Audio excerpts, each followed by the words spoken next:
More than 1 in 7 US adults, or about 35.5 million people, are estimated to have chronic kidney disease according to the CDC. The scary part is as many as 9 in 10 adults with chronic kidney disease don't know they have it. And about 1 in 3 adults with severe chronic kidney disease aren't aware of their condition. The bigger problem is those with kidney disease usually don't experience symptoms until the very late stages, when their kidneys are failing and there are large amounts of protein in their urine. And when people develop chronic kidney disease, their kidneys become damaged and over time may not clean the blood as well as healthy kidneys. If your kidneys don't work well, toxic waste and extra fluid accumulate in the body and may lead to high blood pressure, heart disease, stroke, and early death. I personally saw how devastating chronic kidney disease can be with my late uncle. His kidneys were failing, so he had to spend 3 days a week at the hospital to get dialysis. Dialysis is when you get hooked up on machines to do the work of your kidneys, removing waste products and excess fluid from the blood.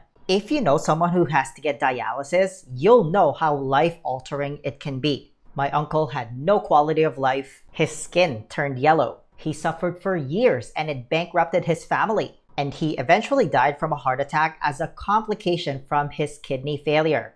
It was devastating. So in this video, I'm going to give you the top 10 warning signs that your kidneys might be failing. The good news is kidney failure can be prevented if you're able to spot the warning signs and know the risk factors that contribute to it. You can get ahead of it. The first warning sign that your kidney is failing is fatigue. A common symptom of kidney failure is being excessively tired even when you've had 8 hours of sleep. Fatigue is basically a general symptom that something's not right with your body. It's absolutely not normal to feel tired all the time. I mean, there are obviously many reasons why you're fatigued. Anemia or a low blood count is one of them. You can also be fatigued if you have shortness of breath, especially if you have fluid overload in your lungs as a complication of kidney failure. The next sign is sleep disorder. Poor sleep quality and insomnia are pervasive among patients with advanced chronic kidney disease. There are many factors that can cause sleep problems, like electrolyte or chemical imbalances related to renal failure.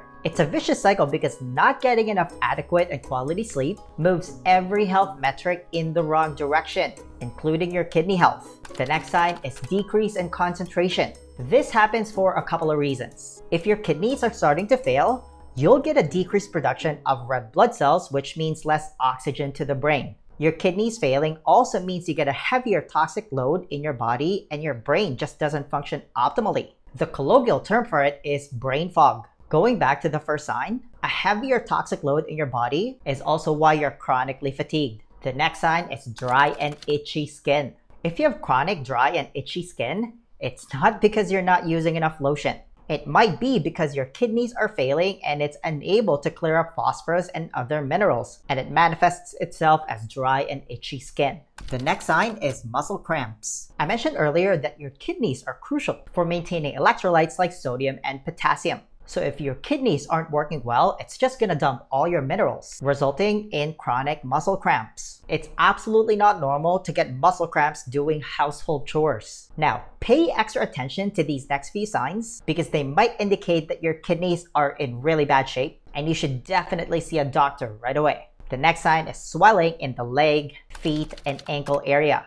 Decreased kidney function can lead to sodium retention, causing swelling in your feet and ankles. The next sign is puffiness around the eyes. It's caused by the accumulation of fluid in the cells and tissues. It's actually one of the earliest signs of kidney disorder, and it's especially prominent in people experiencing significant protein leakage via the kidney. Speaking of protein leakage, the next sign is changes in your urine.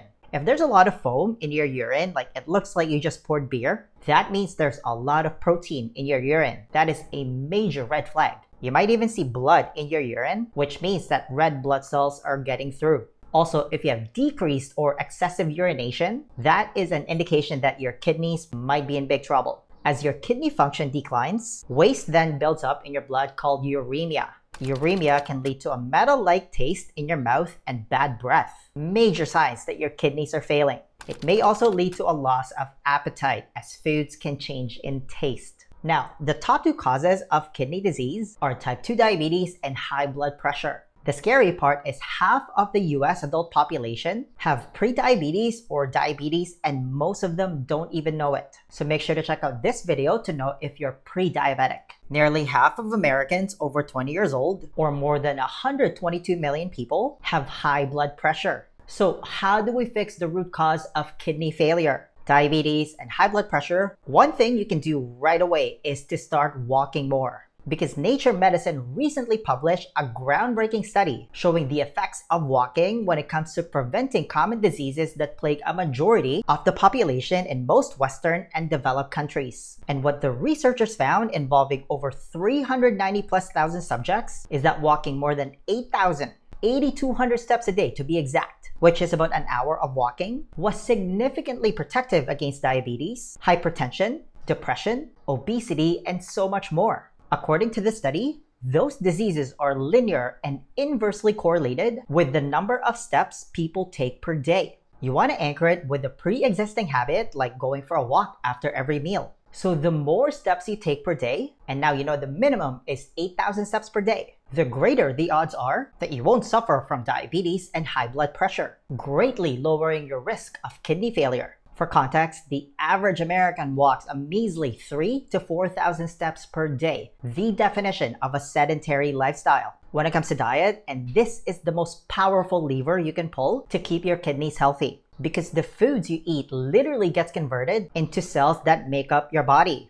You are what you eat. Big picture, you want to severely limit your intake of the big bad three: refined grains, processed sugar, and industrial oils. So I'm talking about soda, pizza, pasta, chips, cookies, crackers, cereal, bread, fast food, and cooking with cheap oil. Revolve your diet around single ingredient, minimally processed, nutrient-dense food, real food. And even when it comes to healthy food, you want to avoid certain foods, especially if your kidneys are in bad shape. I'm talking about high oxalate foods. It's the stuff that causes kidney stones if you eat too much of it. High oxalate foods are things like spinach, beans, beets, rhubarb, and almonds. When it comes to lifestyle changes to avoid kidney disease, obviously don't smoke and limit your alcohol intake to a handful of times a year. Prioritize getting at least 7 hours of quality sleep, and manage stress by spending time in nature and having a community of like-minded people. Making those simple lifestyle changes will absolutely support the prevention of kidney disease. Now, if you enjoyed this video, then you don't want to ignore this one.